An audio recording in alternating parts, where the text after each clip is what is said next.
Assalamualaikum warahmatullahi wabarakatuh. Bagaimana kabarnya semua teman-teman? Ketemu lagi dengan saya Irsandi. Nah, di video kali ini kita akan ngebahas mengenai problem solving process ya. Nah, jadi ini salah satu keterampilan yang digaungkan untuk menghadapi era pendidikan pada abad 21. Jadi adalah problem solving atau pemecahan masalah gitu ya. Pemecahan masalah merupakan salah satu skill atau set penting untuk menghadapi tuntutan hidup di zaman yang serba cepat ini ya. Mengapa ya? Karena kecepatan dan ketelitian merupakan hal yang amat berbenturan, dan ketika kita ingin mewujudkannya ya maka akan timbul banyak permasalahan, yakni ya kesenjangan antara harapan dan kenyataan gitu. Dengan demikian, keterampilan problem solving amatlah dibutuhkan di masa ini gitu. Namun demikian, tidak usah mungkin menyalahkan kebutuhan abad 21 ya, revolusi industri 4.0 atau pengaruh globalisasi juga pada dasarnya ya setiap orang akan menghadapi masalah gitu. Kita semua akan selalu menemui masalah dalam kehidupan sehari-hari dan akan selalu berusaha untuk memecahkannya. Tentunya tingkat kesulitannya amatlah beragam ya, mulai dari yang sudah memiliki langkah untuk menyelesaikannya hingga masalah baru yang lebih sulit untuk dipecahkan. Oleh karena itu, problem solving serta kemampuan memecahkan masalah merupakan konsep dan keterampilan penting yang harus dipahami dan dikuasai gitu ya. Lalu, apa sih pengertian problem solving tersebut? Nah, jadi di sini menurut salah satu ahli ya, Uno, problem solving adalah kemampuan untuk menggunakan proses berpikir dalam memecahkan masalah dengan mengumpulkan fakta, menganalisis informasi, penyusunan alternatif solusi, serta memilih solusi masalah yang lebih efektif. Nah, artinya problem solving merupakan pencarian solusi melalui proses berpikir yang sistematis gitu. Sementara itu menurut Lukenario, problem solving adalah aktivitas yang membutuhkan seseorang untuk memilih jalan keluar yang dapat dilakukan berdasarkan kemampuan yang dimilikinya, yang berarti ya melakukan pergerakan antara keadaan sekarang dengan kondisi yang diharapkan. Hal ini berkaitan dengan definisi masalah yang berarti kenyataan yang tidak sesuai dengan kenyataan gitu, dan problem solving berusaha untuk memperbaiki kenyataan tersebut menjadi sesuai dengan harapannya gitu. Berdasarkan pendapat ahli tadi ya, dapat disimpulkan bahwa problem solving adalah aktivitas proses berpikir untuk mencari solusi berupa suatu prosedur atau langkah yang spesifik dalam menyelesaikan suatu permasalahan secara sistematis berdasarkan kemampuan yang dimilikinya. Nah, lalu apa saja sih jenis-jenis dari masalah ya? Jadi di sini mungkin kita akan bahas ada beberapa jenis masalah. Yang pertama itu masalah yang prosedur pemecahannya sudah ada dan telah diketahui. Kemudian ada juga masalah yang prosedur pemecahannya belum diketahui, dan kemudian ada juga masalah yang sama sekali belum diketahui prosedur pemecahannya dan atau mungkin belum diketahui data yang diperlukan untuk mencari solusinya. Tentunya kemampuan pemecahan masalah yang diharapkan dapat dikuasai adalah penyelesaian masalah terhadap masalah yang belum diketahui prosedur pemecahannya dan atau belum diketahui data yang diperlukan untuk mencari solusinya gitu. Kemudian ada juga indikator problem solving ya. Jadi bagaimana caranya kita mengetahui bahwa seseorang telah mampu menggunakan kemampuan problem solvingnya gitu. Jadi terdapat indikator yang dapat mencirikan bahwa seseorang tengah mempraktikkan kemampuan pemecahan masalah gitu. Jadi menurut ahli Johnson ya, indikator-indikator penyelesaian masalah yaitu yang pertama, mampu mendefinisikan masalah. Nah, yaitu merumuskan masalah dari peristiwa tertentu yang mengandung isu konflik sehingga seseorang mengerti masalah apa yang akan dikaji. Nah, dalam hal ini seseorang harus mampu mendefinisikan beberapa masalah mengenai isu-isu hangat yang terjadi di lingkungannya gitu.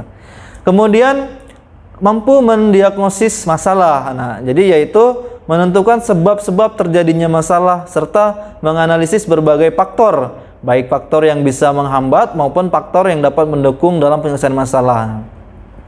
Jika hal yang pertama dilakukan adalah mengidentifikasi masalah, maka selanjutnya peserta dididik harus dapat menyelidiki ataupun menemukan sebab atau alasan terjadi suatu masalah tersebut sehingga bisa mencari solusinya. Nah, kemudian mampu merumuskan alternatif strategi, yaitu menguji setiap tindakan yang telah dirumuskan melalui diskusi kelas atau kelompok gitu. Mengatasi suatu permasalahan tentunya bisa melakukan berbagai hal sesuai tingkat permasalahan yang ada. Ya. Strategi yang dilakukan pun bisa berbeda-beda, jadi sehingga perlu adanya alternatif strategi yang lain jika salah satu strategi tidak dapat berhasil mengatasi suatu permasalahan tersebut gitu. Kemudian mampu menentukan dan menerapkan strategi pilihan, nah yaitu pengambilan keputusan tentang strategi mana yang dapat dilakukan. Nah, pengambilan keputusan itu sangat diperlukan dalam memecahkan suatu masalah karena menentukan strategi yang paling baik dari beberapa alternatif strategi yang ada. Selanjutnya, mampu melakukan evaluasi, ya, baik evaluasi proses maupun evaluasi hasil. Evaluasi dilakukan agar dapat memperbaiki hal-hal yang salah dari kegiatan proses maupun hasil yang dilakukan ketika memecahkan suatu masalah. Nah, sehingga akan menjadi cerminan untuk selanjutnya agar melakukan strategi yang lebih baik lagi. Nah, sini ada tabel indikator problem solving. Jadi jika disusun dalam tabel indikator seperti layaknya indikator lainnya dalam bidang pendidikan atau lainnya, maka indikator penyelesaian masalah dapat dijabarkan seperti ini. Yang pertama itu mendefinisikan masalah, artinya merumuskan masalah dari peristiwa tertentu yang mengandung isu kompleks sehingga seseorang mengerti masalah apa yang akan dikaji gitu. Kemudian yang kedua, merumuskan alternatif strategi, yaitu menguji setiap tindakan yang telah dirumuskan. Nah, kemudian juga menentukan dan menerapkan strategi pilihan. Jadi pengambilan keputusan tentang strategi mana yang dapat dilakukan gitu. Terus melakukan evaluasi. Nah, evaluasi dilakukan agar memperbaiki hal-hal yang salah dari kegiatan proses maupun hasil yang dilakukan ketika memecahkan suatu masalah. Lalu apa aja faktor-faktor yang mempengaruhi kemampuan problem solving ya? Jadi menurut Nika ya, salah satu juga bahwa faktor-faktor yang mempengaruhi kemampuan pencarian masalah yaitu yang pertama itu pengalaman. Nah, pengalaman terhadap tugas-tugas penyelesaian soal wacana atau soal aplikasi. Pengalaman awal seperti ketakutan terhadap biologi dapat menghambat kemampuan peserta dalam memecahkan masalah gitu. Kemudian motivasi. Dorongan yang kuat dari dalam diri seperti menumbuhkan keyakinan bahwa dirinya bisa, maupun dorongan dari luar dari eksternal ya, seperti diberikan soal-soal yang menarik, menantang, dan mempengaruhi hasil pemecahan masalah. Kemudian kemampuan memahami masalah. Nah, kemampuan seorang terhadap konsep-konsep permasalahan nyata yang berbeda-beda tingkatannya dapat memicu perbedaan kemampuan seorang dalam memecahkan masalah gitu. Kemudian yang terakhir, yang keempat ya, keterampilan. Keterampilan adalah kemampuan untuk menggunakan akal, pikiran, ide, dan kreativitas dalam mengerjakan, mengubah ataupun membuat sesuatu menjadi lebih bermakna, sehingga menghasilkan sebuah nilai dari hasil pekerjaan tersebut. Nah, keterampilan tersebut pada dasarnya akan lebih baik bila terus diasah dan dilatih untuk menaikkan kemampuan sehingga akan menjadi ahli atau menguasai dari salah satu bidang keterampilan yang ada. Kemudian yang kelima, kemandirian. Nah, kemandirian adalah kemampuan seseorang untuk melakukan suatu hal atau apapun sendiri, tidak bergantung pada orang lain gitu.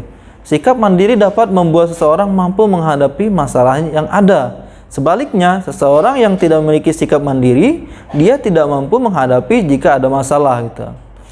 Kemudian yang terakhir, kepercayaan diri. Nah, kepercayaan diri akan memperkuat motivasi mencapai keberhasilan. Karena semakin tinggi kepercayaan terhadap kemampuan diri sendiri, maka semakin kuat pula semangat untuk menyelesaikan pekerjaannya. Lalu bagaimana langkah-langkah problem solving? Ini langkah-langkah yang dapat dilakukan dalam melakukan penyelesaian masalah, yaitu yang pertama, memahami masalah ya. Tentu ya, langkah ini sangat menekankan kesuksesan memperoleh solusi masalah. Langkah ini melibatkan pendalaman situasi masalah, melakukan pemilahan fakta-fakta, kemudian menentukan hubungan di antara fakta-fakta dan membuat formulasi pertanyaan masalah gitu. Setiap masalah yang ditulis, bahkan yang paling mudah sekalipun, harus dibaca berulang kali dan informasi yang terdapat dalam masalah dipelajari dengan seksama gitu. Biasanya ya seseorang harus menyatakan kembali masalah dalam bahasanya sendiri biasanya. Kemudian yang kedua, membuat rencana. Pemecahan masalah ini, langkah ini perlu dilakukan dengan percaya diri ketika masalah sudah dapat dipahami. Nah, rencana solusi dibangun dengan mempertimbangkan struktur masalah dan pertanyaan yang harus dijawab. Jika masalah tersebut adalah masalah rutin dengan tugas menulis kalimat misalnya matematika terbuka, maka ya perlu dilakukan penerjemahan masalah menjadi bahasa matematika gitu contohnya. Jika masalah yang dihadapi adalah masalah non rutin, maka suatu rencana perlu dibuat, bahkan kadang strategi baru perlu digambarkan. Kemudian yang ketiga, melaksanakan rencana. Nah, pemecahan masalah untuk mencari solusi yang tepat, rencana yang sudah dibuat dalam langkah harus dilaksanakan dengan hati-hati gitu untuk melalui estimasi solusi yang dibuat sangat perlu. Nah, diagram, tabel ataupun urutan dibangun secara seksama sehingga si pemecah masalah tidak akan bingung. Tabel digunakan mungkin jika perlu lah gitu ya. Jika solusi memerlukan komputasi, ya kebanyakan individu akan menggunakan kalkulator ya untuk menghitung daripada menghitung dengan kertas dan pensil dan mengurangi kekhawatiran yang sering terjadi dalam pemecahan masalah gitu. Jika muncul ketidakkonsistenan ya ketika melaksanakan rencana, proses harus ditelaah dengan ulang untuk mencari sumber kesulitan masalah. Kemudian yang keempat, melihat atau mengecek kembali ya. Selama langkah ini berlangsung ya solusi masalah harus dipertimbangkan, perhitungan harus dicek kembali gitu. Melakukan pengecekan dapat melibatkan pemecahan yang menentukan akurasi dari komputasi dengan menghitung ulang. Jika membuat estimasi, maka bandingkan dengan solusinya gitu. Solusi harus tetap cocok terhadap akar masalah meskipun ya kelihatan tidak beralasan. Bagian penting dari langkah ini adalah ekstensi. Ini melibatkan pencarian alternatif pemecahan masalah. Nah, mungkin itu ya teman-teman untuk materi hari ini. Kita akan bahas materi-materi selanjutnya di pertemuan yang akan datang. Saya akhiri. Wassalamualaikum warahmatullahi wabarakatuh dan terima kasih.